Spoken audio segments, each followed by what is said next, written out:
नमस्कार, मैं हूं आचार्य डॉक्टर विक्रमादित्य। आप इस कार्यक्रम में हमारे साथ बहुत बार जुड़ चुके हैं और हर बार हम आपको बताते हैं भारत के विभिन्न त्योहारों के बारे में कि जो कितनी अपने आप में वैज्ञानिकता लिए हुए हैं। भारत देश की संस्कृति समस्त प्रकार से हमारे ऋषि मुनियों की अद्भुत देन है और यहाँ मनाए जाने वाले प्रत्येक उत्सव के पीछे कोई ना कोई वैज्ञानिक तथ्य छुपा हुआ है। प्रकृति से जोड़ने का सिद्धांत जुड़ा हुआ है। कार्तिक के महीने में एक बड़ा महत्वपूर्ण पर्व आता है। वैसे तो कार्तिक का पूरा महीना ही अपने आप में बड़ा महत्वपूर्ण है। दिवाली आती है और अनेक प्रकार के त्यौहार आते हैं। ऐसा ही भारत के अंदर एक बड़ा प्रचलित त्यौहार है, अनादिकाल से उसकी व्याख्यान शास्त्रों में मिलता है। उसका नाम है छठ पर्व। भारत के पूर्वोत्तर क्षेत्र में इसको बड़ा आनंद के साथ मनाया जाता है। कार्तिक मास के शुक्ल पक्ष की षष्ठी के दिन भगवान सूर्य को की आराधना करने का ये अद्भुत पर्व है। चतुर्थी से शुरू होकर सप्तमी तक ये पर्व चलता है और बड़ा वैज्ञानिक तथ्यों के दृष्टिकोण से यदि देखने का आपने कभी इसको प्रयास किया हो तो आपको स्वयं मालूम चलेगा कि इतनी सुंदर तरीके से भारत में वैज्ञानिकता के लाभ को देने के लिए, उन स्वास्थ्य लाभ के लिए, साथ साथ संपूर्ण व्यवस्था को बनाने के लिए हमारे ऋषि मुनि ने कितने सूक्ष्म स्तर पर, यानी हर स्तर पर इसको पहुंचा दिया है कि इतनी वैज्ञानिकता के साथ लाभ कैसे पहुंचाया जाए, आपकी मनोकामना सिद्धि का कैसे योग बना जाए। छठ पर्व जो है आपकी मनोकामना सिद्धि को करने वाला है। हम समस्त प्रकार से जो कार्य करते हैं अपनी संतान की उन्नति के लिए करते हैं, संतान को दीर्घजीवी बनाने के लिए करते हैं। तो छठ पर्व में छठ मैया का जो ये व्रत किया जाता है वास्तविक तौर पर आपकी संतान की दीर्घायु प्राप्त कराने के लिए। और कथा तो भारतीय संस्कृति में जो इसके बारे में बताई गई है वो ऐसी है कि चमत्कार उपस्थित कर देती है। मृत व्यक्ति को, मृत जीव को भी जीवित करने का यदि कोई चमत्कार उपस्थित हो सकता है तो छठ मैया ने वही चमत्कार दिखाया और आज भी उस चमत्कार की परंपरा के अनुसार से हजारों लाखों लोग माँ भगवती को प्रसन्न करने के लिए अपने इस व्रत को भगवती को समर्पित करते हैं। क्या है स्वरूप छठ मैया का? भारतीय संस्कृति के अनुसार से ब्रह्मा जी की मानस पुत्री के रूप में जो कात्यायनी जो भगवती हैं वही वास्तविक तौर पर छठ मैया कहलाती हैं और उन्हीं की आराधना का पर्व ये मनाया जाता है। छठ का पर्व जो है बड़ा अद्भुत पर्व है, बड़ा दृढ़ संकल्प वाला व्रत है। बिना कुछ खाए पिए जो माताएं हैं, अपने जो व्रती है विशेष तौर पर इस व्रत को रखता है और पूरे दिन ये 4 दिन जो जिस प्रकार की व्यवस्था रहती है बिल्कुल सात्विक, कोई गलत कार्य नहीं करना है, कोई भी किसी प्रकार से तामसिक भोजन का सेवन नहीं करना है, कोई विचार गलत नहीं करना है, पूरी तरह सोना भी आपको जो है वो विशेष तौर पर एक बिल्कुल साधु के अनुसार से है। तो ये अद्भुत पर्व है।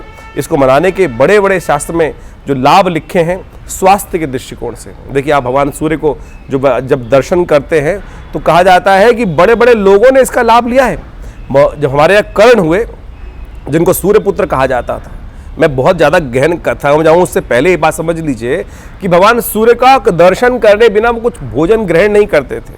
नित्य प्रति भगवान सूर्य को अर्घ देना, उन्हीं के पुत्र माने जाते हैं और उन्हीं के प्रताप से जो अर्जुन जैसे योद्धा भी उनका सामना नहीं कर सकते थे, केवल भगवान सूर्य के प्रताप से। नित्य प्रति भगवान सूर्य को दर्शन करना, उनको अर्घ देना, तो ये एक वैज्ञानिक तथ्य में आपका जो पौराणिक कथा जो है उसके माध्यम से आपके समक्ष ये बात रख रहा हूं कि भगवान सूर्य का बल कितना है। संपूर्ण जीव जितने भी संसार में हैं वो सारे के सारे सूर्य ना हो तो शायद सिविलाइजेशन का, जीवन का हम कोई बात कर ही नहीं सकते। तो सूर्य भगवान की कृपा से ये समस्त जीव जितने भी चलते हैं तो उन्हीं का साक्षात दर्शन कर उनके प्रति व्रत करते हुए उनको जल देने का पर्व भारतीय संस्कृति में मनाया गया है। आज वैज्ञानिक दृष्टिकोण से जर्मनी में इसके ऊपर रिसर्च हुई।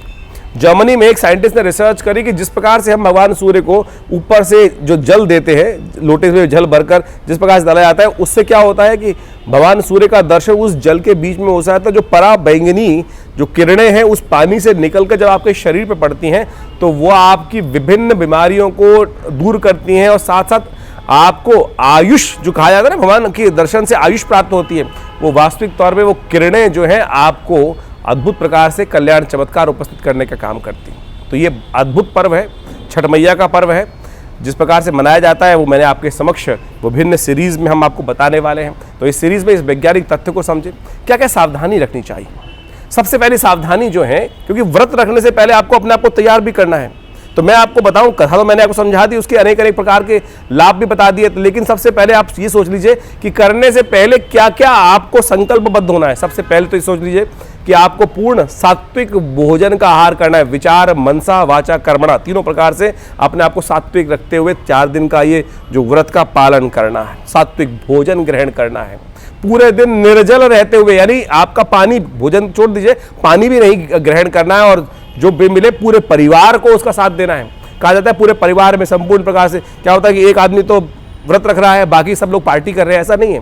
संपूर्ण परिवार वाले मिलकर माँ भगवती की आराधना करते हैं, और व्रती जो है पूरी तरह से, जितने भी परिवार के लोग हैं जो व्रत रखना चाहते हैं, पूरी तरह संकल्पबद्ध होकर आत्मविश्वास के साथ इस व्रत को करते हैं। सोना भी कैसे कहा जाता है, रात भर कीर्तन करना है, और जब विश्राम करना है तो बिस्तरे पर नहीं, शैया पर, जमीन पर आपको लेटकर विश्राम करना है। यानी पूरा साधुत्व भाव से, व्रती के तरह से, मुनिजन का जिस प्रकार का जीवन होता है उसको रखते हुए व्रत करें, तब होता है चमत्कार। तब आपकी दृढ़ संकल्प की शक्ति से परमात्मा प्रसन्न होता है, और आपकी मनोकामना जो आप करते हैं उसको प्रसन्नता का वातावरण बनता है।